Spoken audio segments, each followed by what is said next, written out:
Hello friends, আমি শুভম। বাংলাদেশের megastar Shakib Khan তার নতুন সিনেমা আসতে চলেছে, আপনারা সবাই জানেন, রকস্টার। এই রকস্টারের কিছুক্ষণ আগে একটা অ্যানিমেশন টিজার বার করা হয়েছে। এটা কিন্তু রিয়েল টিজার নয়, বা এটা কিন্তু অ্যাকচুয়াল টিজার নয়, এটা অ্যানিমেশন টিজার। অ্যাকচুয়াল টিজার আসবে 5th মে। জাস্ট অ্যাকচুয়াল টিজারের আগে হাইপটা বাড়ানোর জন্য এটা তৈরি করা। এবং টু বি অনেস্ট, দেখুন, যখনই শাকিব খানের সিনেমা দেখেছি, যে কটা আমার দেখার সৌভাগ্য হয়েছে, যখনই দেখেছি সেই সিনেমাগুলো আমার যেরকম লেগেছে আমি সেরকমই রিয়াকশন দিয়েছি। এবং তার মধ্যে সত্যি কথা বলতে ম্যাক্সিমামই আমার খারাপই লেগেছে। একটা দুটো তো গোনা বাঁচা হতে পারে যেগুলো একটু বসে দেখার মতো, বাকি সিনেমাগুলো টিজার ট্রেলার দেখলেই বোঝা যায় যে সেগুলো বসে দেখাও যাবে না। এর যে অ্যানিমেশন টিজারটা, সেটা কিন্তু টু বি অনেস্ট খারাপ হয়নি, ভালো লেগেছে। শাকিব খান যে ধরনের সিনেমা করে আসছিল গত কয়েক বছরে, সেখান থেকে টোনটাকে একটু শিফট করার চেষ্টা, একটু জনরাটা শিফট করার চেষ্টা। এইবার মিউজিক্যাল ড্রামা রকস্টার। এবারের গল্প কি বোঝা যাচ্ছে? দেখুন, একটা অ্যানিমেশন টিজার বেরিয়েছে, সেটা দেখে গল্প প্রেডিক্ট করা সেটা খুব চাপের ব্যাপার। তবুও যেটুকু আমি বুঝতে পারলাম সেটুকু আপনাদের সাথে শেয়ার করছি। মেবি এখানে গল্প শুরু হবে শাকিব খানের ছোটবেলা থেকে। এবার শাকিব খানের ফ্যানরা, যাদেরকে কি একটা বলা হয় সাকিবিয়ান, সাকিবিয়ান, তাদের জন্য শাকিব খান চিরকালই ছোট বাচ্চা। যাই হোক, শাকিব খানের মানে ছোটবেলা থেকে এই স্টোরিটা শুরু হবে, লাভ ইন্টারেস্ট দেখানো হবে ছোটবেলায়। খুব গরিব ঘরের হয়তো ছেলে, বা নিম্ন মধ্যবিত্ত ঘরের ছেলে, যারা রকস্টার হওয়ার স্বপ্ন। এবার যার কাছে রকস্টার হওয়ার স্বপ্নটা দেখা, সেটাও দুঃসাধ্যের ব্যাপার। এবার সে রকস্টার হবে কি করে? আলটিমেটলি হয়তো রকস্টার হয়ে যাচ্ছে, কিন্তু রকস্টার হয়ে যাওয়ার পরে, কারণ দেখুন, ফেম তো একা একা আসে না। ফেম অনেক রেসপন্সিবিলিটি নিয়ে আসে, কাটা তার নিয়ে আসে।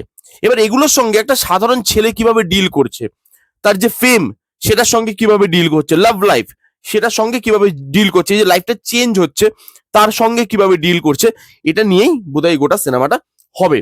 এবার এই সিনেমার জন্য সব থেকে বেশি যেটা জরুরি, এবং এই টিজারের মধ্যে, অ্যানিমেশন টিজারটার মধ্যে সেটা ভিজিবল, যার জন্য আমার ভালো লেগেছে, সেটা হচ্ছে মিউজিক।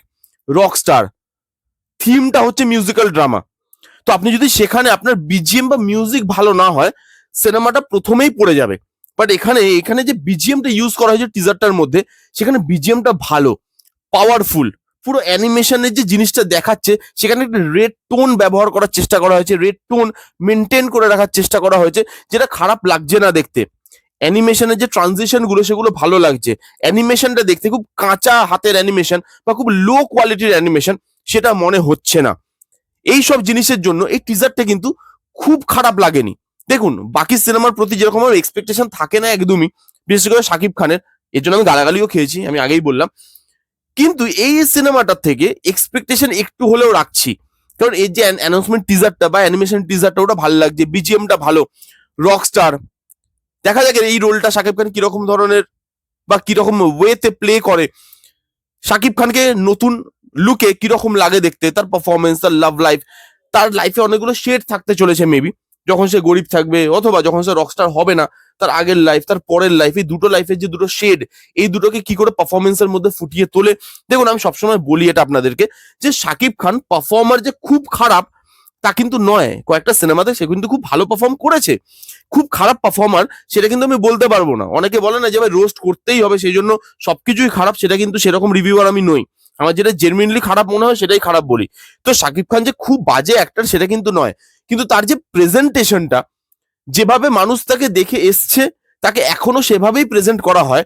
শাকিব খানকে প্রেজেন্ট করার সময় মেকারসদের মাথা থেকে বেরিয়ে যায় যে সময় অনেক পেরিয়ে গেছে, অনেকটা এক্সপোজার বেড়ে গেছে মানুষের, তারপরেও শাকিব খানকে এরকম ভাবে প্রেজেন্ট করা, সেই প্রেজেন্টেশনটা আমার না ভালো লাগে না। কিন্তু এখানে মনে হচ্ছে প্রেজেন্টেশনটা ভালো হবে, দেখা যাক তার লুক থেকে, তার ম্যানারিজম থেকে, কারণ একটা রক স্টার, তার ম্যানারিজমের মধ্যেও না সেই জিনিসটা আনতে হবে। আলফা মেল সেরকম একটা জিনিস এখানে ঢোকানো হলেও ঢোকানো হতে পারে। রকস্টার যেহেতু আলফা মেল হতেই পারে, সেটা দেখতে খুব একটা অস্বাভাবিক লাগবে না, এবং আলফা মেল মার্কেটে তো চলছে। এবার দেখা যাক যে এই যে শেড গুলো, ক্যারেক্টারিস্টিক গুলো, সেগুলো শাকিব খান কি করে প্লে করে। টিজার না এলে এটা বলা যাবে না। টিজারটা আসুক 5 তারিখে, সেটা থেকে অবশ্যই রিভিউ করবো। আপাতত এই যে অ্যানিমেশন টিজারটা, সেটা খুব খারাপ লেগেছে, বা একদম জালি রদ্দি বাকিগুলোর মতো, সেটা আমি বলতে পারবো না, ভালো লেগেছে। এবার এই টিজারটা না, আমি দেখছিলাম এই টিজারটা আসার পরে, অ্যানিমেশন টিজারটা, অনেকে না একটা কথা বলছে, দেখুন এটা কিন্তু আমার কথা না, আমি আগে প্রথমেই বলে দিচ্ছি, লোক বলছে, তাই আপনাদের সাথে শেয়ার করছি ভিডিও শেষে। সেটা হচ্ছে, অনেক লোক বলছে যেখানে শাকিব খানের মুখ দেখায়নি, তাই জন্য এই অ্যানিমেশন টিজারটা ভালো লাগছে দেখতে। মানে ভাবুন, লোকজন কোন লেভেলে নিয়ে গেছে। এবার এটা হাস্যকর বিষয় হলেও এটা একটা মেগাস্টারের জন্য কোনোদিনও না শুনতে ভালো লাগে না।